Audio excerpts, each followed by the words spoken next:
Hola, buenas tardes a todos. Buenas tardes, noches.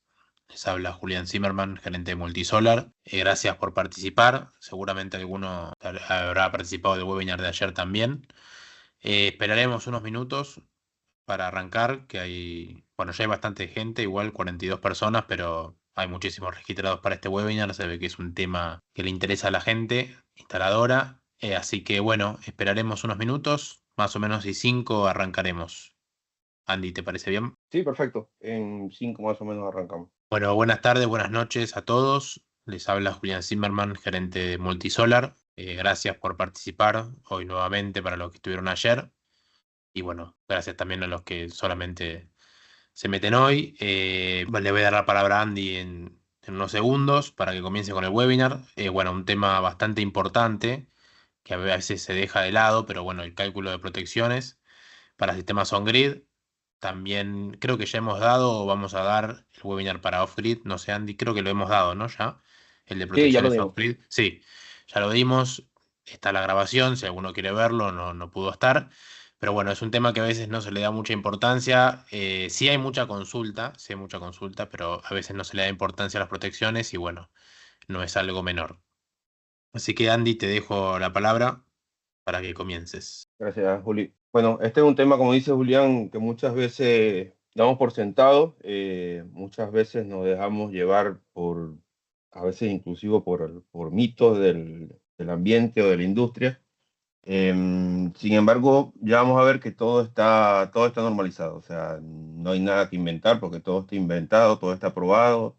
Las normas existen, las normas están y cada protección tiene su cálculo determinado. Bueno, como dijimos originalmente, la presentación es sobre el cálculo y selección de protecciones. Voy a utilizar como ejemplo los inversores Growwatt, pero sin embargo son aplicables para todos los inversores. Primero vamos a hacer un pequeño repaso sobre lo que son las protecciones eléctricas, las que usamos sobre todo en sistemas fotovoltaicos. Y son dispositivos que están diseñados para proteger los circuitos eléctricos, las personas y los equipos, para evitar condiciones peligrosas en la instalación. Muchas veces nos ayuda a prevenir incendios y a proteger a las personas contra choques eléctricos dependiendo del tipo de protección. Me dicen que no se ve ninguna presentación. ¿Me confirman si es solo esa persona o los demás están viendo todo? Yo lo veo bien, Andy. Ah, ok. Sí, se ve, se ve. Menos Federico. Recomiendo que salgan y vuelvan a entrar. Sí, sí, porque no es que esté hablando a lo loco y no está presentando nada. Perfecto. Entre una de las principales protecciones eléctricas está el interruptor termomagnético. También lo van a encontrar como ITM o PIA. Es el dispositivo que se usa para proteger contra sobrecorriente. Está protegido, o sea, consta de dos tipos de actuadores. Un actuador que es magnético y otro actuador que es térmico. El magnético es simplemente una bobina que al momento de que circula una corriente para la que está calibrada, atrae un pestillo y ese pestillo hace saltar el interruptor termomagnético. La otra parte, el otro actuador que tiene el interruptor termomagnético es una lámina bimetálica que a medida que va circulando la corriente, por la diferencia de coeficiente de expansión de la lámina bimetálica, esta se va deformando. A medida que se va deformando, llega un punto en que también activa un pestillo y el dispositivo salta. El actuador magnético se usa para la parte de la curva de cortocircuito de la térmica y el actuador térmico se usa para la parte de sobrecarga de la térmica. O sea, es más lento. El térmico es lento y el magnético es rápido. Otro dispositivo que usamos mucho son los fusibles. El fusible está compuesto de un filamento metálico de bajo punto de fusión que a medida que va circulando la corriente, cuando se supera la corriente para el que el filamento está calibrado, el filamento directamente se funde. O sea, funciona por temperatura, pero es parecido a la termomagnética, pero el principio de operación es diferente. En este caso, el fusible directamente se funde y no es reutilizable. El interruptor termomagnético sí, por supuesto. Otro dispositivo de protección que utilizamos mucho en fotovoltaica y en general en todas las instalaciones eléctricas, nunca debe faltar, es el interruptor diferencial. El interruptor diferencial actúa por diferencia de corriente entre lo que, por lo menos, entra por el neutro, por la fase y sale por el neutro. Cuando esa diferencia de corriente es mayor a la sensibilidad a la que está calibrado el interruptor diferencial, el equipo salta. Esa diferencia de corriente que detecta el equipo puede estar ocasionada bien por un contacto directo o indirecto de una persona o por una fuga en la instalación, una derivación, un falso contacto hacia tierra, etc. En muchos casos, este dispositivo, aunque proteja a las personas, también sirve para proteger las instalaciones, porque al evitar contactos o fugas indirectas a tierra, puede utilizarse también para prevenir incendios por derivaciones. Bueno, un poco hablando de lo que es la normativa en fotovoltaica y en general, en sistemas eléctricos en general, sobre todo residenciales, que es donde trabajamos la mayoría de las instalaciones de energía distribuida, nos vamos a topar con estas tres normas. La EA 9364712, que es una norma argentina que habla sobre todos los dispositivos de protección y sobre las características y normativas que deben cumplir los equipos de instalaciones solares fotovoltaicas. Tenemos la AEA 9364770, que reglamenta lo que son las instalaciones eléctricas residenciales. Bien sea, te va a reglamentar bien sea el tipo de canalización que vamos a utilizar, el tipo de protecciones, el tipo de cableado que vamos a utilizar, el sistema de puesta a tierra o el arreglo de puesta a tierra que se usa. Todo está contenido en la 7770. Después, una norma muy importante, que es de donde se saca mucha información para formar la 903647712, es la IS 603647712. Esta norma es mucho más extensa, habla sobre todos los requerimientos que se necesitan para hacer una instalación fotovoltaica segura a nivel de la parte de corriente continua y a nivel de la parte de corriente alterna. Es mucho más extensa y toma mucho más detalles de lo que nos da la 9364712 de la E. Entonces, es muy importante conocer estas normas. Yo recomiendo siempre o que la compren en físico o que se la descarguen, la tengan como referencia, que la lean y que la conozcan. Como le dije anteriormente, no hay que inventar nada, ya todo está inventado y probado y está contenido en estas normas que están acá. Bueno, como dije anteriormente, la 9364712 establece las protecciones AC y DC que se usan en la instalación fotovoltaica y las características. Establece las normas que deben cumplir los módulos fotovoltaicos inversores. Ahí van a encontrar la normativa que se pide para que un inversor esté homologado para utilizarse en Argentina. Y también establece un esquema básico de conexión. O sea, cómo debe ir un inversor on-grid conectado, cuáles son los requisitos del punto de conexión a red y cuáles son las protecciones que debe llevar el sistema. Todo esto está contenido en esta norma. Este sería el esquema básico de conexión de un inversor on. Si se fijan, todos los sistemas deben estar puestos a tierra, tanto los módulos como el inversor. Debe tener un descargador de sobretensiones en la parte de corriente continua, un descargador de sobretensión en la parte de corriente alterna y a su vez un interruptor termomagnético en la parte de corriente alterna y un diferencial en la parte de corriente alterna. En la parte de corriente continua necesitamos un dispositivo de corte y dependiendo del tipo de instalación, que ya lo vamos a ver, vamos a necesitar o no unos dispositivos de sobrecorriente del lado de continuo. Este es el esquema básico que establece la 90364-7712. Luego tenemos la 7770, que es la reglamentación para instalaciones eléctricas en inmuebles. Establece los tipos de canalización envolventes permitidos en la instalación. Establece la normativa que deben cumplir los productos a utilizar en instalaciones eléctricas fotovoltaicas y, mejor dicho, en instalaciones eléctricas en general en inmuebles. Establece el tipo de cableado que vamos a utilizar, el tipo de canalización, el aislamiento, establece la ampacidad de los cables que vamos a utilizar, etc. En este caso, por ejemplo, nos dice los tipos de canalizaciones que no debemos usar. Hay varias tablas de los cables, o sea, de cuánta capacidad de corriente puede soportar cierta sección de conductor y bajo qué condiciones, porque te cambia mucho el tipo de canalización que usa. O sea, no es lo mismo canalizar en un caño enterrado, no es lo mismo canalizar directamente enterrado o en una bandeja abierta. Todas esas características de instalación te cambian la corriente máxima que puede soportar el cable, sobre todo por la disipación de calor que puede tener el sistema. Después, en la IS 936477712, aparecen todas las protecciones que deberíamos usar en los sistemas de corriente continua, o sea, del lado de paneles, y establece todos los arreglos que pudiéramos tener en este caso. Por ejemplo, en la AEA solamente te muestra un string, o sea, un solo conexionado, y no te especifica qué valores debemos colocar en estas protecciones. En cambio, en la IS sí aparecen cómo calcular los valores de estas protecciones. Por eso es importante también conocerla, aunque es una norma internacional. Si llegado el momento se actualiza la EA 93647712, bueno, nos guiaremos también por esa norma. Fíjense que en este caso, para distinguir un poco, estas protecciones que están acá se le llaman protección de string o protección de cadena, y estas protecciones que están acá se le llaman protección de array o protección de arreglo. Son dos tipos de protecciones distintas que van a depender del tipo de instalación fotovoltaica que tengamos. Y pueden o no ser aplicables estas protecciones y estas protecciones. Ya eso lo vamos a ver más adelante. Cuando tenemos un solo string, la misma protección de string pasa a ser la protección de array, o la protección de cadena, o la protección de arreglo. Pasa a ser básicamente lo mismo. Bueno, entre las condiciones que debemos cumplir para las protecciones de corriente continua, en la IS 9364-7712 establece estas premisas. Primero, que es obligatorio el sistema con batería. Esto no lo vamos a ver hoy, esto lo vimos en la parte de protección. Otra cosa que establece, por supuesto, que la tensión de operación y corte de la protección que vayamos a utilizar tiene que ser mayor a la tensión al circuito abierto del string, o del arreglo, o del sistema que vayamos a proteger. No podemos utilizar, por ejemplo, una térmica de corriente alterna que soporta hasta 230 voltios para cortar un string que lo tenemos trabajando a 500 voltios. Primero, porque la tensión es mucho menor, y segundo, porque las protecciones de corriente continua y de corriente alterna son distintas.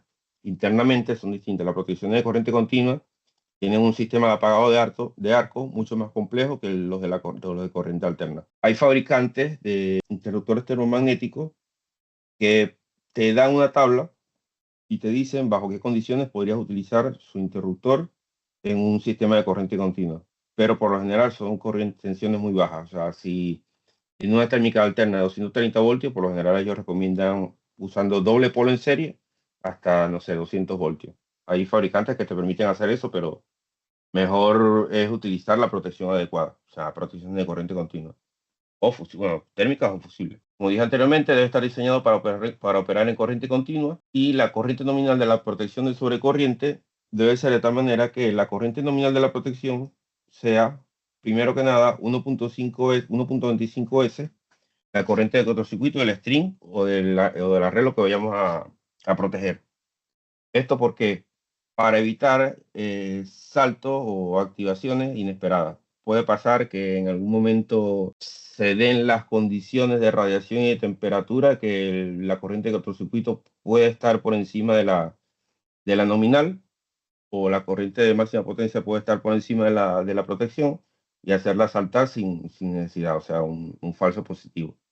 También puede pasar que estos dispositivos, por ejemplo, los fusibles, los interruptores termomagnéticos, tienen un coeficiente de temperatura bajo el cual se calibra.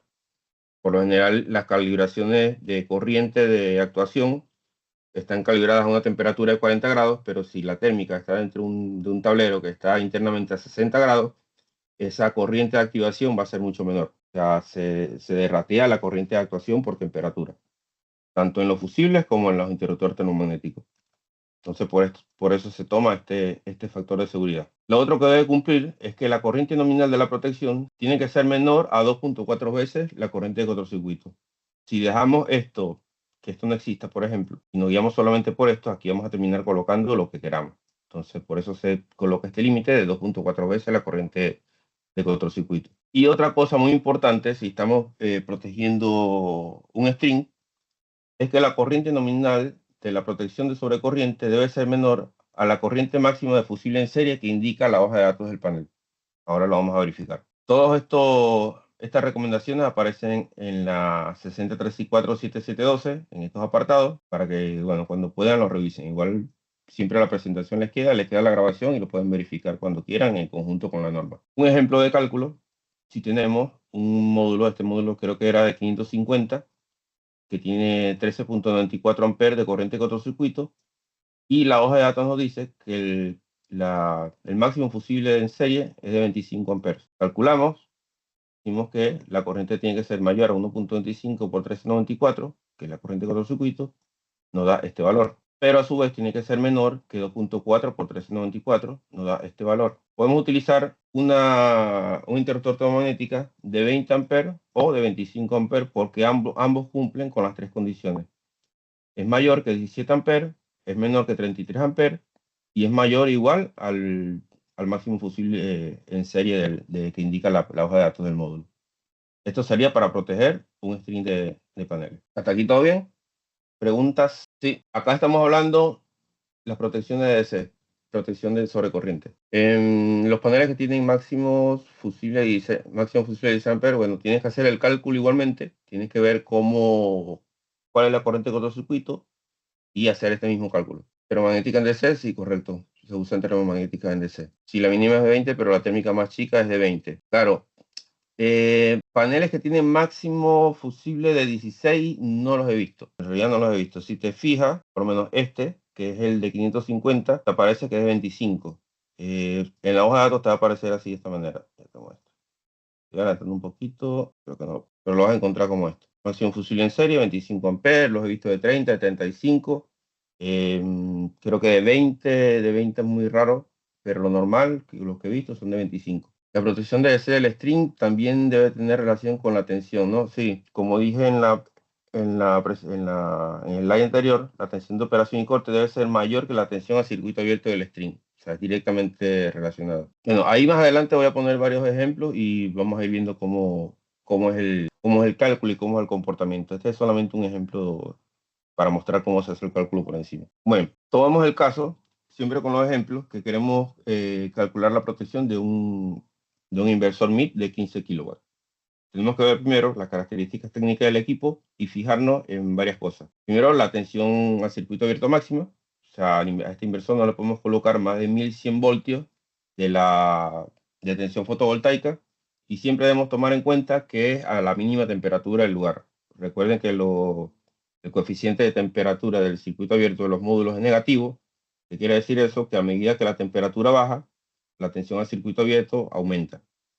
La tensión al circuito abierto que nos aparece en la hoja de datos del módulo, ASTC, es a 25 grados. Si un módulo me da 50 grados, 50 voltios a circuito abierto, en la hoja de datos quiere decir que esos 50 voltios es a 25 grados. Ya a 20 grados es otro valor, o sea, aumenta la tensión. Ya a 10 grados es otro valor, aumenta mucho más. Y ya a 5 grados es mucho más alto todavía. Dicen que no se ve. ¿Se ve el slide del inversor? Ok, perfecto. Otra de las características que tenemos que fijarnos es la potencia nominal del inversor, la potencia fotovoltaica, la potencia máxima aparente, por supuesto, la tensión nominal del equipo, la frecuencia a la que trabaja, aunque esto no debería variar, pero lo tomamos en cuenta, y la corriente máxima que puede entregar el equipo a full potencia. En este caso tenemos que tener este valor bien presente. Los inversores Growatt, por otra parte, vienen incluidos con descargadores de sobretensión tipo 2, tanto AC como DC, en este caso cumpliría. Pero ya vamos a ver por qué es recomendable siempre colocarlos externamente a manera de redundancia. Las características del módulo, para el ejemplo, el que estamos tomando, es un módulo de 550 watts, tensión a circuito abierto de 50 voltios, corriente de cortocircuito 13,94, tensión a máxima potencia 41,8, corriente a máxima potencia de 13,16 y tensión máxima, esto también es muy importante, de 1000 voltios. Y lo que habíamos comentado anteriormente, este valor que también es muy importante, que es el máximo fusible en serie. Ok, aquí preguntan, consulta, ¿por qué se toma la VOC del inversor en la formación del string de paneles si nunca vamos a provocar una tensión a circuito abierto? Ok, buena pregunta. Y sí vamos a provocar tensión a circuito abierto. Cuando el inversor está sin producción, o sea, que no está generando en la mañana, por ejemplo, antes de que enganche el MPT, o mientras está enganchando, los paneles van a estar entregando la tensión a circuito abierto. O sea, mientras el string no esté generando, siempre se va a presentar la tensión al circuito abierto. Una vez que el MPT comienza a enganchar los paneles y comienza a generar, ahí vamos a ver la tensión a máxima potencia. Va a ir disminuyendo la tensión a medida que vaya entregando potencia el módulo. También puede pasar que, por ejemplo, el inversor está generando, está trabajando normal, los módulos están con su tensión a máxima potencia y se corta la energía. O sea, se corta la red, bien sea porque salte el diferencial o directamente porque salte o sea, porque se vaya a la red. Si eso pasa, los módulos no van a estar generando y van a estar directamente a tensión de circuito abierto. Por eso se toma en cuenta el valor a circuito abierto. Bien, ¿qué es lo que pasa cuando utilizamos un módulo a baja temperatura? Para que tengamos esto en cuenta al momento de calcular nuestros strings, nuestras protecciones y todo lo que implique el diseño del sistema. Tenemos que tener en cuenta que la tensión a circuito abierto a una temperatura X se comporta con esta formulita. Esta fórmula es la que dicta la tensión de salida del módulo. Y tenemos este coeficiente de temperatura a circuito abierto, de tensión a circuito abierto, que lo vamos a encontrar en cada hoja de datos de los módulos. En este caso, por ejemplo, tenemos, si quisiéramos colocar 19.500 watts de 550 al inversor, el inversor de 15, con módulos de 550, nos dice que podríamos colocar 36 módulos para llegar a esta potencia. Si quisiera saber qué cantidad de módulos podría colocar en serie, asumiendo que el módulo no tiene la restricción de los 1000 voltios, en este caso este módulo tiene la restricción de los 1000 voltios, hay módulos que no la tienen, hay módulos que tienen esta restricción en 1500 voltios, vamos a asumirla que este no la tiene y que nos limitamos solamente a la tensión máxima del inversor, tensión máxima del circuito abierto del inversor. Si hacemos el cálculo directo entre lo que es la tensión máxima del inversor y la tensión a circuito abierto del módulo, vamos a tomar que nos da 22 módulos en serie. Con 22 módulos en serie, multiplicamos por 50, estamos en 1100. En teoría estamos parejos, no debería pasar nada. Pero entra en juego esta fórmula y la variación de temperatura ambiente. Cuando tomamos esta fórmula y tomamos un ejemplo de menos 5 grados, lo aplicamos a la fórmula en conjunto con el coeficiente de temperatura, la tensión a circuito abierto nos llega a 54.2 voltios. Si esto llega a 54.2 voltios y tenemos 22 módulos, incluso 21, incluso creo que 20, ya pasa la tensión del inversor, la tensión máxima de circuito abierto del inversor. Entonces, por eso siempre tenemos que hacer este cálculo y tomar en cuenta la temperatura mínima histórica del lugar donde estamos instalando. Porque de repente 1 año, 2 años, 5 años no pasó nada, nunca llegó a, por ejemplo, 0 grados. Pero el año que se repita la temperatura mínima histórica y se den las condiciones para que el equipo falle, el riesgo va a ser directamente que perdamos el equipo y el equipo va a quedar fuera de garantía. Entonces, por eso siempre tenemos que tratar de hacer este cálculo, o bueno, subestimamos mucho más lo que es la cantidad de módulos en serie. O sea, nos vamos por lo seguro y le ponemos, no sé, 10 módulos en serie y ahí estamos más o menos cubiertos. Pero aquí la idea es optimizar, y si en vez de yo colocar, no sé, 2 cadenas de 9 módulos, puedo colocar una sola cadena de 18, me voy por la cadena de 18 porque me ahorro el cableado, me ahorro el string, me ahorro las protecciones, etc. Entonces es importante conocer esto para evitar sobretensiones en el inversor. Aquí, cuando hacemos el cálculo de tensión máxima a la mínima temperatura, nos da en realidad que podríamos utilizar solamente 20 módulos. ¿Qué quiere decir? Otra pregunta, perdón, no entendí. ¿Qué quiere decir que el módulo sea para 1000 voltios o para 1500 voltios? El fabricante especifica siempre a la tensión máxima a la que puede trabajar el módulo. Cuando armamos string, vamos llegando a una tensión que va a depender del diseño que hagamos, y el fabricante del módulo lo que te dice es que el string que formes con estos módulos no debe superar los 1000 voltios de corriente continua. Hay módulos que te dicen, el fabricante te dice que puede llegar a los 1500 voltios de corriente continua, por ejemplo. O sea, podrías armar un string que llegue hasta 1500 voltios, o en este caso solamente hasta 1000 voltios. Eso es lo que te indica. Te indica la hoja de datos del fabricante. Otra cosa que tenemos que tomar en cuenta es la corriente a circuito abierto, perdón, la corriente máxima del MPT del inversor. En este caso, por ejemplo, tomamos en cuenta la tensión máxima a la mínima temperatura. Dijimos que vamos a utilizar 20 módulos solamente.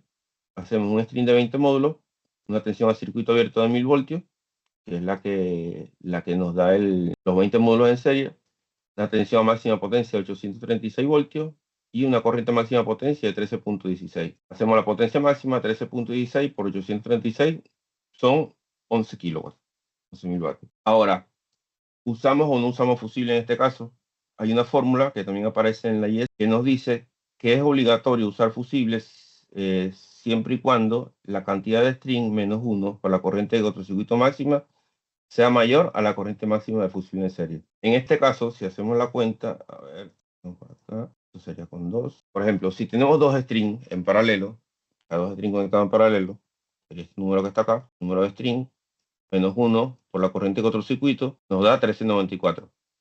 Como 1394 es mayor que 25, no es mayor que 25, acá no es obligatorio una protección de sobrecorriente. Ahora, si por ejemplo utilizáramos 3 strings en paralelo, hacemos 3 menos 1 por 1394, nos va a dar 27.88. En este caso sí es obligatoria la protección de sobrecorriente en cada string. O sea, eso es en cada string, no es la protección final de la que va contra el inversor. Preguntas.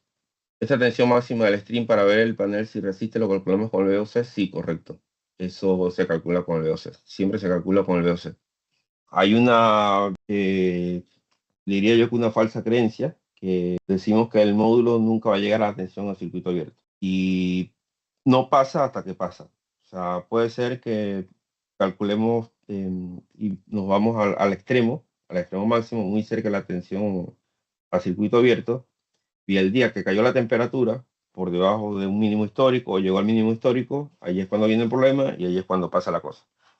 Entonces siempre es mejor estar pendiente de esos valores. ¿Qué pasa? Otro ejemplo, ¿qué pasa si por ejemplo yo quisiera colocar dos strings en paralelo lo que va a pasar es que la corriente máxima potencia va a aumentar hasta 26.32 amperes y va a estar por encima de la corriente, fíjense acá, va a estar por encima de la corriente del MPT, corriente máxima del MPT. En ese caso al equipo no le pasa nada. El equipo no es que se va a quemar porque coloquemos 26 amperes de corriente de máxima potencia en un MPT que soporta solamente 25 amperes. Lo que va a pasar es que la potencia máxima que nos va a entregar ese string va a estar limitada a esta corriente, a la corriente máxima de la MPT. Si hacen esta cuenta, ¿verdad? 2 por 18 módulos, van a ser 19.500 watts, pero cuando lo colocamos en un solo string, por limitación de corriente, en un solo MPT, perdón, por limitación de corriente, fíjense que perdemos mucha eficiencia en la regla de paneles. Igual, como aquí tenemos solamente dos strings en paralelo, como vimos anteriormente, solamente dos strings en paralelo, no pasa nada y no es obligatorio colocar fusibles ni colocar protección de sobrecorriente en este caso. Protección de sobrecorriente sería obligatoria si colocáramos tres módulos en paralelo, tres strings en paralelo. Hay inversores, los inversores un poco más viejos, que eran inversores centrales, tenían pocos MPT y había que paralelizar muchos módulos. Cuando hacíamos eso, no sé si alguno tuvo la experiencia, pero se utilizaban combiner box o cajas de combinación, donde cada string llegaba a un fusible. Cada string llegaba a un fusible, después todo se unía y después recién había una protección central para el inversor. Otra cosa que nos dice tanto la EA como la IEC es que podemos omitir la protección de sobrecorriente si la corriente admisible del conductor es mayor, o sea, es 1.25 veces la corriente de cortocircuito del módulo. ¿Qué quiere decir esto? Si yo, por ejemplo, estoy utilizando un módulo como el que me di anteriormente, el de 13.94, y estoy utilizando un cable de 4 milímetros, el cable de 4 milímetros soporta cerca de 20-25 amperes, y cuando hacemos la multiplicación de 1394 por 1.25 nos da un valor que es mucho menor que la corriente que soporta el cable. En ese caso, si estamos hablando de un solo string, se podría omitir la protección de sobrecorriente. Es importante que vean estos valores, que los entiendan y que los repasen. Que sepan que existen las limitaciones, que sepan que existen ciertas cosas que podemos seguir cumpliendo en la norma, aunque no tengamos, por ejemplo, en este caso, si yo tengo un inversor con un solo string, tranquilamente podría omitir la protección de sobrecorriente. Y el equipo sigue, o sea, la instalación sigue estando bajo norma. Si quisiera calcular, como dije anteriormente, la protección de string, si por ejemplo tuvieras tres strings en paralelo, el cálculo se hace, como lo vimos anteriormente, utilizando la corriente de cortocircuito. Si la corriente de cortocircuito 1.5 veces la corriente de cortocircuito nos da 20 amperes, 2.4 por la corriente de cortocircuito 33.45 amperes, y con eso calculamos la corriente nominal de la protección. Si tenemos una protección, o sea, un sistema que requiere o le queramos colocar fusible, en este caso, el cálculo se haría si, por ejemplo, tenemos los tres módulos los tres strings en paralelo y necesitamos colocar una protección a la entrada del equipo, tendríamos que utilizar 1.25 por 3, porque son tres strings en paralelo, por la corriente de cortocircuito. Y tiene que ser menor a 2.4 por 3, aquí me faltó el 3, pero por 3 por 394, y debería ser entonces menor a esta corriente nominal. En este caso, la protección que aplicaría entre 52.27 y 100 amperes, la protección que aplicaría sería 63 amperes. Vamos a responder algunas preguntas. Esas tensiones son por relaciones eléctricas y todos los cálculos de tensión DC que se hacen tanto para la protección del inversor como para la protección de los paneles Es debido a la tensión de la aislación. ¿Usamos el BMP? No, el BMP se usa solamente para calcular si el arreglo cae dentro de lo que es el rango de trabajo del MPT, no para el cálculo de la tensión máxima. La tensión máxima se usa siempre con el BMP. Fusibles o termomagnética en DC aplican ambos siempre y cuando sea en DC, o sea, esté diseñado específicamente para DC. Si nos da el cálculo que debemos usar fusibles, pero nosotros ya pusimos la termomagnética de continuo correspondiente, ¿también debemos agregar fusibles? No, no hace falta, no hace falta redundar en la protección. Puedes utilizar tanto fusibles como termomagnética. Es solamente a nivel de la protección del circuito fotovoltaico, es más conveniencia que otra cosa. El fusible se quema y no es reutilizable. La térmica salta y la podemos volver a rearmar. Cuando decimos string en paralelo, estamos considerando que el paralelo lo haríamos afuera del inversor, correcto. Igual hay inversores, como dije anteriormente, que tienen varios strings, o sea, más de 3 strings por. En ese caso, ese tipo de inversores por lo general traen fusibles internos intercambiables. Puede ser que cuando es poca diferencia entre la IMP paralelo y la del inversor haya desplazamiento en la curva y se compense con un poco más de tensión para no perder potencia. No, ahí directamente lo que hace el equipo es cortar la curva de corriente del panel y sí, en realidad se aumenta un poco la tensión porque como no le estás exigiendo la máxima potencia que podría entregar, aumenta un poco la tensión, pero no es que recupera la potencia que pierde. O sea, no, si haces la cuenta no es equivalente. ¿Se pierde eficiencia o se gana en horas de menor irradiación? No, sí, depende. Es medio complejo porque depende. Hay factores del funcionamiento del módulo, como por ejemplo la temperatura, el coeficiente de temperatura de máxima potencia es positivo.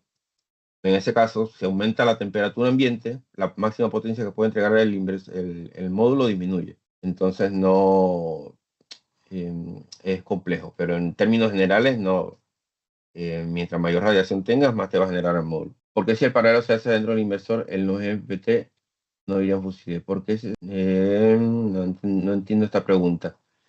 Por lo general, los inversores Growatt traen hasta 2 entradas por MPT, exceptuando, si mal no recuerdo, el MAC, que hay un MPT que tiene 3.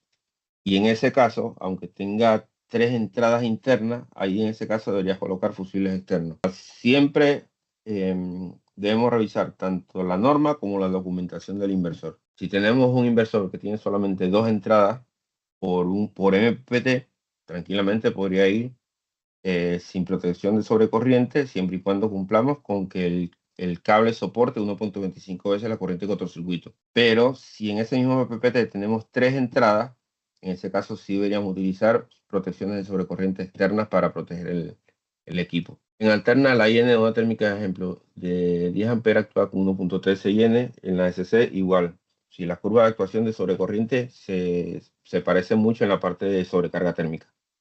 Sea, no es que la de corriente continua actúa exactamente a los 10 amperes. Si los paneles son fuente de corriente, en caso el array sería la ISC del panel. Bien, aquí, esta es muy buena pregunta. ¿Qué pasa? Si yo, por ejemplo, en este caso, tomo este caso y no coloco estas protecciones que están acá, omito las protecciones y tengo 3 strings en paralelo, y por ejemplo, este string me falla un módulo, se pone en corto de alguna manera el cable, lo que va a pasar es que la corriente de estos dos strings, de estas 2 cadenas, van a terminar alimentando la falla que tengo acá. Y la suma de corriente de estas 2 cadenas podría llegar a ser mayor, primero que la corriente que puede soportar el cable, y podría llegar a ser mayor que la corriente inversa que puede soportar el módulo, que puede soportar los diodos, y ahí es donde se presenta el problema. Entonces, por eso, ahí es cuando la corriente máxima del arreglo podría llegar a superar la del string, la corriente de cortocircuito del panel. ¿Cómo sugiero operar la desconexión de los strings en una combiner box cuando luego de apagar el inversor y se desconecta el MS4? Pero hay radiancia, salte el arco y voltaico y carboniza los terminales? ¿Alguna sugerencia? No, por lo general podemos cortar la alterna del inversor. En lo que cortamos la alterna, no hay circulación de corriente en los strings, porque directamente no está generando, no debería saltar arco. Después, en este tipo de inversores tenemos un switch, podemos abrirlo y tampoco debería saltar arco. Si se está saltando arco al desconectar el MS4, o tienes polaridad inversa, o tienes diferente tensión entre los strings que están conectados en paralelo. O sea, tiene string de diferente tensión, tiene string de diferentes características. Es recomendable conectar string en paralelo a un mismo MPPT y es recomendable armar distintos strings a distintos MPPT en un mismo inversor. Lo recomendable siempre es minimizar la cantidad de string en paralelo y tratar de que la suma de la corriente máxima potencia de los strings estén por debajo de la corriente máxima potencia que soporta, sobre todo por el tema de eficiencia, porque se multiplica por 1.5 y no por 1.25 la ISC. Hay dos casos. Tienes un caso, que es para la protección entre string, y tienes el otro caso, que es para la protección del arreglo. Aquí 1.25 para la protección del arreglo y 1.5 para la protección de string. Vamos a continuar y luego retomamos las preguntas. Luego tienen bastantes preguntas. Bien, otra protección importante, que te lo pide la norma, es el dispositivo de seccionamiento. O sea, todos los sistemas deben tener un dispositivo de seccionamiento, un dispositivo de corte. Los inversores Growa tienen un dispositivo de corte incluido, que es la llave conmutadora de fotovoltaica. Los inversores Growa on-grid me refiero. Los off-grid no lo traen, hay que colocársela externamente. Igual, cualquier protección que si quieren redundarla, pueden colocarla. En el caso de este tipo de inversores, si quieren colocar o hacer un dispositivo de corte en conjunto con un dispositivo de sobrecorriente, colocan una térmica directamente. Una térmica de corriente continua les sirve como dispositivo de corte y les sirve como protección contra sobrecorriente. Otra protección que debemos incluir es la protección contra descarga atmosférica o SPD. Por lo general, está incluida en los inversores tipo 2, como lo pide la norma, tanto en AC como en DC, pero el detalle es que estas protecciones están integradas dentro del inversor, no son de fácil reemplazo, y si fallan es probable que haya que reemplazar o el inversor o la tarjeta del inversor. Entonces siempre se recomienda hacer una protección en redundancia, colocar descargadores externos para evitar que actúen los internos. Le colocamos descargadores tanto del lado de corriente alterna como del lado de corriente continua. El inversor los trae integrados. Igual hay proyectos donde podrías prescindirlo dependiendo del índice cera único de la zona, nivel cera único, y del tipo de conexión que tenga la red eléctrica, del tipo de la cantidad de tormentas por año que tenga, etc. Puedes decidir no colocar protecciones contra sobretensión. Y igual terminas cumpliendo con la norma porque ya el inversor lo trae incluido. Pero bueno, para que tengan esto en cuenta. Puede pasar que te actúe una protección de sobretensión, que falla la protección de sobretensión. En realidad, cuando actúa la protección de sobretensión, no falla, la protección de sobretensión se cierra, descarga a tierra y debe volver a su estado original. Cuando la protección de sobretensión termina fallando, que se queda cerrada, es porque se superó la corriente de cortocircuito que soporta la protección o el nivel de energía que puede disipar la protección. En ese caso es cuando falla. Pero durante su operación normal, si hay una sobretensión, actúa, cierra, deriva a tierra y una vez que cese la sobretensión, abre de vuelta. Eso para que lo tomen en cuenta. O sea, no es que cada vez que recibe una sobretensión se daña la protección. Una cosa importante, como tenemos inversores que tienen, por ejemplo, en este caso, dos MPPT, pero este tiene una entrada y este MPPT tiene dos entradas. Fíjense, este tiene una sola entrada, tiene dos entradas. Si vamos a colocar protecciones contra descarga atmosférica o protecciones contra sobretensiones, tenemos que colocar una protección por MPPT. Por ejemplo, en este caso, si tenemos una sola entrada, va con su protección contra descarga atmosférica o SPD. Y en este caso podríamos llegar a colocar, a gusto del diseñador, podemos colocar acá otra protección adicional a esta, pero tranquilamente podríamos paralelizar las dos entradas porque aquí internamente están en paralelo. O sea, podemos colocar acá una sola protección contra descarga atmosférica. Pero lo que no podríamos hacer es esto y una sola protección. O sea, no puedes paralelizar o poner en corto dos MPPT distintas. Eso para que lo tengan en cuenta. Otra cosa es que la corriente de MPPT, la corriente máxima del MPPT del inversor, es la corriente de entrada al MPPT. No es la corriente de entrada al MC4. Si yo acá tengo máximo 25 amperes, no puedo, o sea, si conecto acá, por ejemplo, 25 y 25, acá el MPPT me va a tomar solamente 25.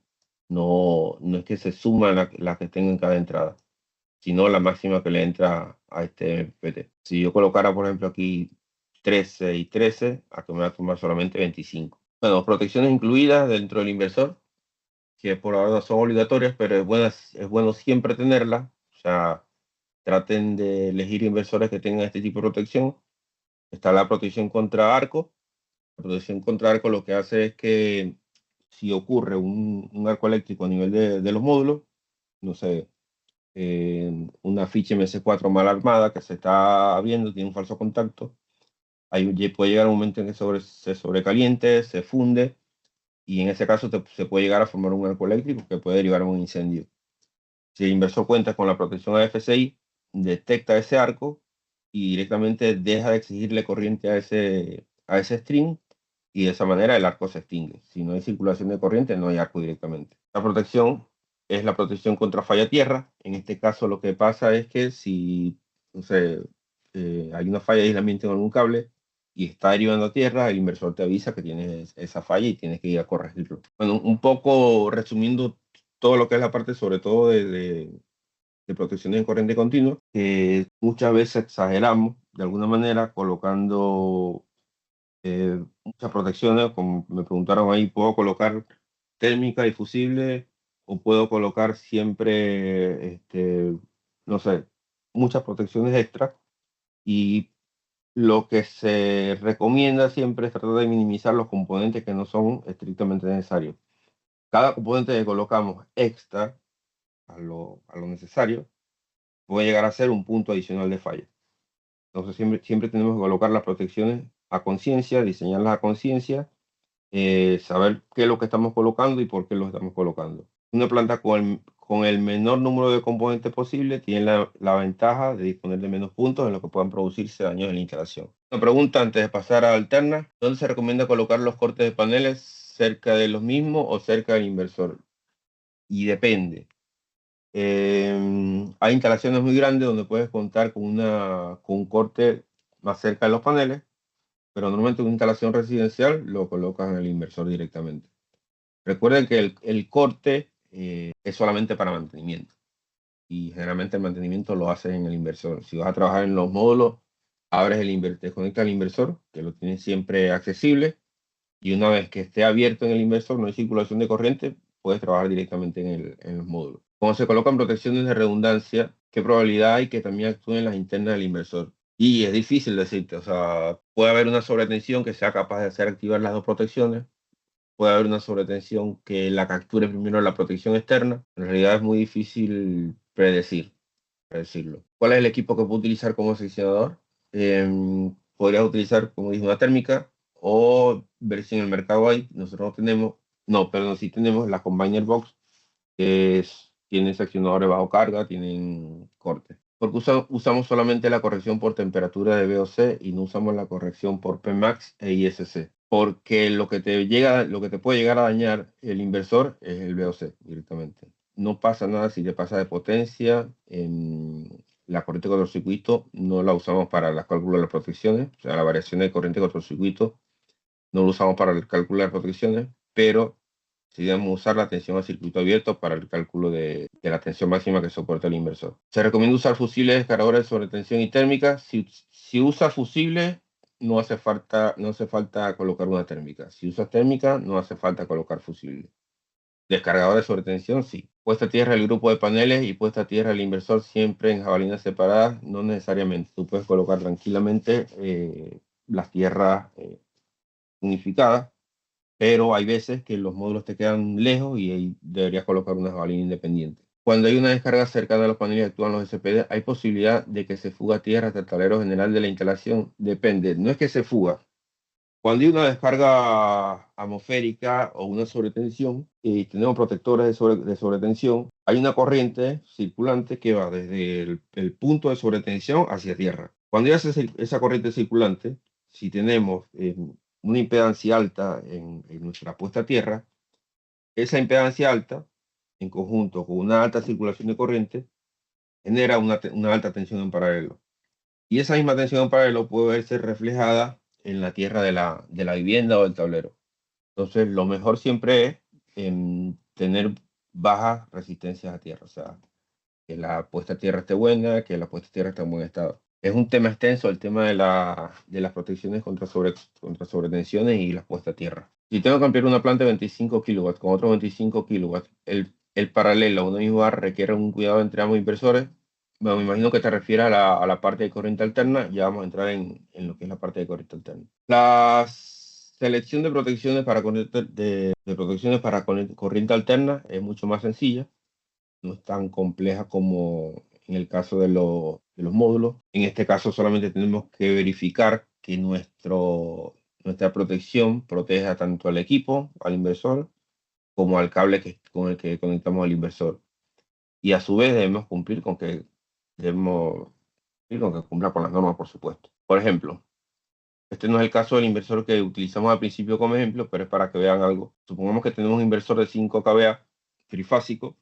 Cuando hacemos el cálculo de corriente por fase, nos da que tenemos 7.26 amperes. Entonces sería la corriente máxima que podría entregar el inversor a su máxima potencia. Si nos vamos a la EA 90TSI47712, verificamos cuál es el cable que podría ir. Vemos que un trifásico de 1 milímetro cuadrado puede soportar 10 amperes. Y decimos, bueno, 10 amperes es mayor que 7.26, utilizamos un conductor de 1 milímetro. En este caso, es erróneo. ¿Por qué? Porque hay otra parte de la norma, que te dice que la línea de circuito para uso específico, como sería un inversor, tiene que ser mayor o igual a 2.5 milímetros cuadrados. Si se fija, aunque cumplimos con la corriente que nos está pidiendo el inversor, por esta parte estamos fuera de la norma porque no estamos cumpliendo con esta parte de la norma. Eso lo puse como ejemplo para que se fijaran que es importante conocer la norma, que es importante leerla, es importante entenderla, tanto las 770 como las 712. Y si es posible, la IS también. Ya como le dije, no hay que inventar nada, no hay nada inventado, o sea, ya todo está inventado, todo está probado. En este caso usamos un interruptor termomagnético de 4x10, justamente para quedar por encima de la corriente máxima del inversor. Aunque si se fijan, el cable 2.5 puede soportar 18 amperes, pero en este caso debemos utilizar 4x10 para estar por encima de la del inversor, no tan alto. Podemos colocar una de 16 amperes, por ejemplo, pero ya quedaremos muy por encima de la corriente nominal que soporta o que podría entregar el inversor. Cuando hay baja tensión en la red, aumenta la corriente C del inversor. Puede ser, pero nunca va a superar la corriente máxima del inversor. Así, por ejemplo, el equipo está trabajando, tengo potencia fotovoltaica para entregar, no sé, 4 kilowatts y la tensión baja un poco, pero sin salirse del umbral mínimo del inversor. Puede ser que el inversor entregue un poco más corriente para compensar esa caída de tensión. Pero la corriente máxima absoluta siempre va a ser la corriente máxima que puede entregar el inversor. En el caso del inversor que hablamos originalmente, aunque es un inversor de 15 kilowatts, la realidad es que puede entregar 16.600 kVA, 16.600 VA, si el inversor lo configuramos para entregar a factor de potencia unitario, y en ese caso deberíamos hacer el cálculo utilizando esta potencia. Para esa potencia nos da 24 amperes la corriente que puede entregar el inversor, y en este caso podríamos colocar, si se fijan, podemos colocar uno de 25, un cable 4 milímetros para 25 amperes, pero la protección quedaría muy jugada o muy cerca de la corriente que puede entregar el inversor. Aparte, si utilizamos un cable 4 milímetros, tenemos que verificar el tipo de canalización que lleva. No es lo mismo, como mencioné anteriormente, no es lo mismo una canalización embutida en la pared que un cable directamente enterrado o un cable que vaya por bandeja. Todo eso hay que tomarlo en cuenta y lo mejor es irse por arriba. Utilizamos un cable mayor, un cable de 6 milímetros y colocamos un interruptor de 4x25. Cuando hace el cálculo, una pregunta, cuando hace el cálculo de la corriente máxima de salida del inversor, también está en la hoja de datos del inversor, ¿no? Podríamos tomar la que indica la hoja de datos del inversor. Sí, podrías tomar directamente la que indica la hoja de datos del inversor sin problema. Bueno, una cosa que mencionaron anteriormente era las curvas de disparo de los interruptores termomagnéticos, tanto en AC como en DC. Hay 3 distintos tipos de curvas que, como ven, varía el tipo de salto por sobrecorriente. Tenemos curva B, C y D. No voy a explicar las aplicaciones de cada uno, pero por ejemplo, las curvas D se utilizan para motores que tienen altos picos de arranque. Si utilizáramos una termomagnética curva B en un motor, en lo que el motor arranque, la corriente se va a ir mucho más alto porque puede tener 3, 5 hasta 10 veces la corriente nominal. Si utilizamos una térmica tipo B, va a saltar. Entonces, por ejemplo, en motores utilizamos tipo D. Pero lo normal es que lo más común es que consigamos tipo B. Si se fijan, no sé si lo logran apreciar, pero como mencionaba anteriormente, una térmica que soporte, por ejemplo, 10 amperes, no va a saltar cuando llegue exactamente a los 10 amperes. Va a saltar cuando supere 1.13 veces la corriente nominal, o sea, 11.3 durante una hora. En ese caso es cuando va a saltar. Por eso también aquí habíamos elegido esta termomagnética con este cable, porque si se fijan, si yo uso esta termomagnética de 25 amperes y tengo una corriente de 1.13 de 25 por 25 para un cable de 4 milímetros que soporta hasta 25 amperes, voy a tener el cable en sobrecarga durante una hora. Entonces mejor irse a un cable de mayor sección. Otra pregunta, también se verifica la caída de tensión hasta la barra, no solo la y admisible del cable. Sí, por supuesto. Eso también tiene que tomarlo en cuenta. Eso también tiene que tomarlo en cuenta lo que es la caída de tensión, sobre todo en la parte alterna, en las dos partes, alterna y continua. Tipo C es la más común. Sí, por lo general tipo B y C son las más comunes. Depende de la aplicación. El tipo D es mucho más difícil de encontrar y más difícil de aplicar, por lo general en grandes motores. Bueno, por último, la otra protección que tenemos es la protección diferencial. En el caso de los inversores on-grid, la protección diferencial se utiliza para proteger tanto a las personas que pueden llegar a tocar el inversor como al equipo mismo, sobre todo al mismo equipo. Una observación importante, que nos lo dice la 712 en su sección 437, es que si el fabricante del inversor especifica un valor de sensibilidad superior a los 30 mA, la instalación fotovoltaica y el tablero de protección deberán diseñarse como un circuito de alimentación de carga única. La descripción de un circuito de alimentación de carga única aparece en la 771-1835, que es una de las normativas que hablamos anteriormente, y lo que especifica es que una vez que salimos del tablero de distribución de la vivienda, la alimentación que va hasta el inversor no debe tener ningún tipo de derivación. O sea, ese circuito tiene que ser únicamente para el inversor. Por eso se realiza alimentación de carga única. En ese circuito en el que alimentamos al inversor no debe haber ni toma corriente, ni circuitos de iluminación, ni nada. Esto es si necesitamos colocar un diferencial superior a los 30 mA. Desde Growa dicen que un diferencial de 30 mA puede actuar fácilmente debido a las corrientes de fugas capacitivas. O sea, durante la conversión de DC a AC pueden haber fugas capacitivas porque son inversores que para convertir la corriente continua en corriente alterna trabajan a alta frecuencia. Cuando tenemos alta frecuencia pueden haber fugas capacitivas en la parte electrónica y por eso el fabricante sugiere usar diferenciales entre 100 y 300 mA. Y cuando tenemos potencias superiores a 15 kilowatts, sugieren utilizar 300 mA, diferenciales de 300 mA. A su vez, la corriente asignada del diferencial tiene que ser mayor o igual al dispositivo de protección contra sobrecarga, o sea, la térmica que dimensionamos anteriormente. En este caso, como habíamos dimensionado un interruptor magnético de 25 amperes, tenemos que definir que la corriente de corte del diferencial debe ser mayor o igual a 25 amperes y por lo que nos dicen desde Growatt, deberíamos utilizar un diferencial mayor o igual a 300 mA. Adicionalmente, tenemos que garantizar la protección contra contactos directos, bien sea utilizar aislamiento de las partes activas, que eso sí o sí se cumple, el uso de envoltura aislante, o sea, no debemos tratar de evitar colocar tableros metálicos, tenemos que colocar tableros aislantes. Y el otro punto es garantizar la protección contra contactos indirectos, utilizando dispositivos y canalizaciones de doble aislamiento, entre otros, que están resumidos en esta sección de la norma. Canalizaciones de doble aislamiento se refieren a caños PVC y, por supuesto, conductores aislados. ¿No es recomendable usar diferenciales inmunizados de 30 mA? No. Los inmunizados podrían ayudar en ciertas condiciones, por ejemplo, para inversores más chicos de 15 kilowatts, pero ya para inversores más grandes de 15 kilowatts no salta, te lo hace saltar. ¿Se puede usar un diferencial inmunizado a la salida de hacer el inversor? Bueno, lo comenté anteriormente. Recuerden que el diferencial que se coloca en este inversor, en el inversor que vamos al circuito, este diferencial no es para protección de lo que está conectado en el punto de conexión. Este diferencial que está acá es para protección del inversor y de cualquier persona que vaya a tocar el inversor. Este diferencial no es para proteger hasta acá, hacia acá. Lo que está protegido acá, lo que está acá conectado, está protegido por el diferencial del tablero principal de la vivienda. Se distribuye si un diferencial de 30 mA en el pilar y tuvo inconveniente que se active. Claro, estamos como que dice un periodo de adaptación, un periodo, esto está muy nuevo, a veces los que rigen las normas nacionales o locales no están al tanto de todas las tecnologías, no están al tanto de todo lo que pasa en este mundo. sea, en el mundo de la fotovoltaica, y muchas veces piden cosas que, bueno, hay que ver cómo la vamos sorteando, hay que ver cómo la vamos manejando. La sugerencia ahí es que directamente podrías hacer una línea hasta el inversor, pero con un diferencial aparte de lo que es el tablero principal de la vivienda. Y no, la ley de generación distribuida no exige un diferencial de 30 mA.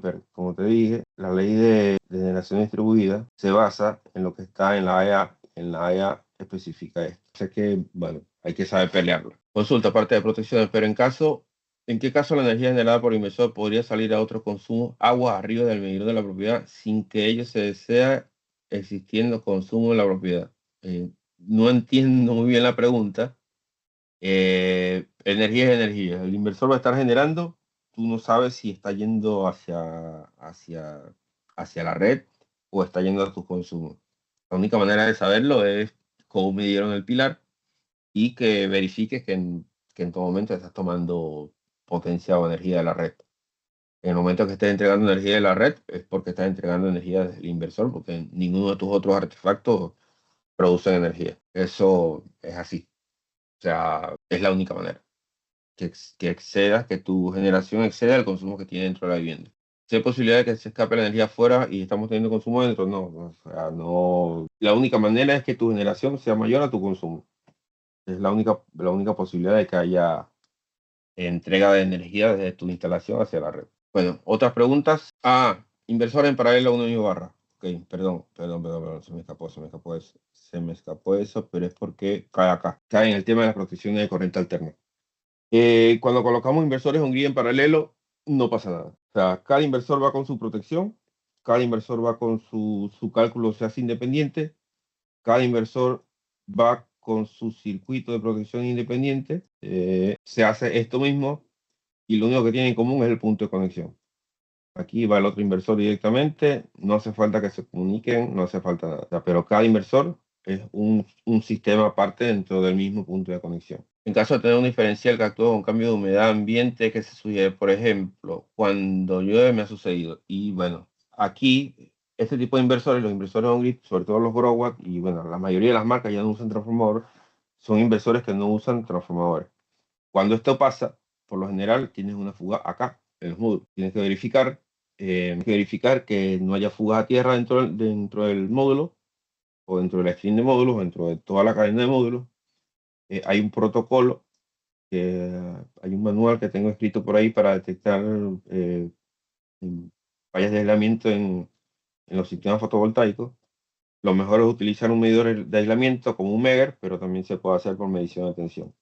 Medición de tensión positiva a tierra o negativa a tierra. Pero por lo general, cuando salta este diferencial, sobre todo cuando hay lluvia, es porque hay algo acá. Ok, por ejemplo, cuando me ha sucedido, listo. ¿Cuál es el protocolo para limpiar los paneles? ¿Cómo sé que no hay tensión en el marco del panel? El marco del panel nunca debería tener tensión. O sea, si nosotros llegamos y tocamos un marco de panel y nos da tensión, nos da una patadita, hay dos cosas que están mal. Primero, que no pusimos el marco del panel a tierra. Recuerden que el marco del panel siempre va puesto a tierra. Y segundo, que hay una fuga en algún módulo. Entonces, ahí tendrías que verificar eso. O sea, si te da una patadita es porque está mal. ¿Cómo sabes que no hay tensión? Y podrías medir directamente. Pero si esto pasa, es porque tienes dos fallas, doble falla. Inversor y grupo electrógeno, no entiendo la pregunta. Para el caso de off-grid, ¿cómo conecto para que ambos salgan de servicio ante una eventual salida de servicio y que no se alimenten el uno al otro? No pasa nada. O sea, no puedes. Se corta la red y el inversor on-grid se apaga. O sea, no se van a alimentar uno al otro. Si tienes conectado el inversor on-grid a la salida del Growatt off-grid, ahí tienes un problema porque no se debe hacer. Vas a terminar quemando los grids. Ante una salida, ante un corte de red, el on-grid directamente se va a apagar. Tal vez lo dijeron, pero consulto. ¿La puesta a tierra de continuo alterna se pueden conectar a mismas válvulas? Sí, correcto. Se pueden conectar. Si el inversor se instala al lado del tablero seccional y el tamaño del tablero lo permite, se puede instalar las protecciones entre el mismo. Las protecciones alternas sí pueden compartir el mismo gabinete que el tablero seccional de la casa. Lo que no puede incluir dentro del tablero seccional son las protecciones de continuo. Las protecciones de continuo deben ir separadas de las protecciones de alternas siempre. Como lo del salto al diferencial, porque ha pasado que salta el diferencial y no sé a qué se debe. Bueno, puede ser una fuga a nivel del circuito fotovoltaico. Ok, entonces no hay protección en la paz para reemplazar panel, no hay protección en la paz, no entendí la pregunta. La consideración en cuenta cuando tenés un sistema grid y grupo electrógeno, bueno, escapa un poquito la presentación, pero la consideración que debe tener, primero que el grupo debe estar en tensión y frecuencia para que se pueda sincronizar el inversor. Y segundo, que deberías tener un limitador de inyección para evitar que la potencia del inversor entre al grupo electrógeno y lo termine quemando, porque ha pasado. Tengo dos off-grid instalados, uno de 40 y uno de 125. Me pide instalar uno más de 125. ¿Cómo hago para que entre ellos no se retroalimenten y cómo compenso las protecciones? No se van a retroalimentar. Imagino que son inversores on-grid, no off-grid, y no se van a retroalimentar. O sea, en lo que pierde la referencia de red, se apagan directamente los inversores. De tal manera, si quieres ahondar un poquito más en el caso, lo podemos ver por algunos grupos de postventa. Ahí habla con el vendedor técnico y nada, nos informa. Bueno, vamos a pasar al pequeño concurso. Pueden escanear ese QR o entran en menti.com e ingresan ese código. Cosa importante, hay 75 personas en el grupo, o sea, en el webinar, y esto tiene cupo hasta 50. Así que, bueno, los que van a entrar de último que van a quedar por fuera. Ya hay 43 en línea. Ahí ya, no, sigue entrando, 51, siguen entrando a ver hasta cuando llega. Supuestamente hasta 50, pero siguen sumando. En 2 minutos arrancamos. Recuerda que el premio es un kit Growat, es una campera Columbia bordada con Growat, una chomba con su bordadito de Growat, una mochila y creo que una gorra también. Bueno, arrancamos entonces. Recuerden ¿qué función cumple el interruptor termomagnético? Disminuir la corriente circulante de manera que sea proporcional, proteger a las personas contra choques eléctricos, proteger la instalación de equipos contra sobrecorriente. Correcto, proteger la instalación de equipos contra sobrecorriente. Lo que protege, nada, es. Sí, probablemente cuando no te dejo votar es porque se acabó el tiempo. Tienes, creo que 5 segundos para contestar. Aquí recuerden que vale respuesta correcta y velocidad de respuesta. Entonces, los que contesten bien y rápido son los que ganan más puntos. Si se fijan aquí, todos estos contestaron correctamente, pero no, creo que esto no lo están viendo ustedes. Voy a compartir la ventana del concurso. Fíjense que ahí tienen, todos tienen un puntaje, pero los que están más arriba fue porque contestaron más rápido. Siguiente pregunta. ¿El interruptor termomagnético y el fusible tienen el mismo principio de funcionamiento? Sí, no, depende del dispositivo. Correcto, la respuesta es no. Recuerden que el interruptor termomagnético tiene un actuador magnético, que es una bobina que activa un pestillo, y también tiene un actuador térmico, pero que es por un sistema bimetálico que se va cambiando su forma por la temperatura. El fusible es un hilo que se funde directamente. O sea, no es el mismo principio de funcionamiento. Están bastante parejos los que van arriba. Bastante parejos. Cualquiera puede ganar. Vamos con la siguiente. El interruptor diferencial protege a las personas, a las instalaciones o ambos. ¿Qué pasa? Protege a ambos. Recuerden, como dije anteriormente, también protege a las instalaciones contra incendios cuando hay derivaciones en el circuito, o sea, la instalación. Si, por ejemplo, tenemos una falla de una fase que está tocando tierra, podría evitar un incendio si tenemos un diferencial adecuado. Entonces, protege a ambos. Aquí sí hubo diferenciación. Identifica la protección de cadena. Punteando Andrés. La siguiente. ¿Puedo usar una misma protección SPD para varios MPPT? Depende del tipo de protección. No, nunca. Solo si soporta la tensión de ambos strings. No, nunca. Correcto.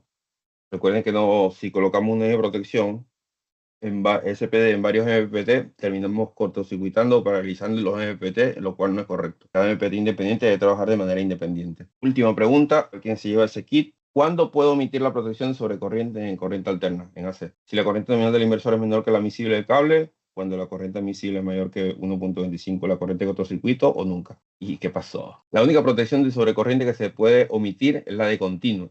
La de alterna nunca puede omitirse. Andrés, te ganó Ramiro por velocidad. Te ganó Ramiro por velocidad. Bueno, felicitaciones a Ramiro. Comunícate con tu vendedor técnico. Él te va a decir cómo retirar el kit de premio. Dale, Andrés, fuiste muy lento. Para la próxima. Bien, ahí queda una pregunta me imagino que por la pregunta del concurso. Los descargadores de sobretensión no se comparten. No, entre MPPT. Si te fijas en la pregunta decía cuándo podía utilizar un mismo SPD para varios MPT. Y no se puede, o sea, porque estarías paralizando los MPT del inversor y no es correcto. Repartan entre los primeros puestos. Nada. Para la próxima, estén pendientes de los próximos webinars. Recuerden que siempre hacemos estas dinámicas y, bueno, siempre hay premios.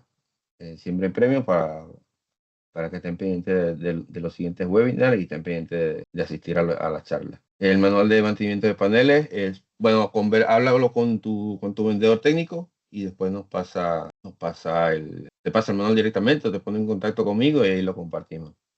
Recuerden que todos los que están registrados, los que se registraron con el correo, lo voy a estar enviando tanto la grabación del webinar como la presentación y la documentación técnica que vimos durante el webinar. Bueno, un gusto a todos, gracias por asistir y nos vemos en la próxima.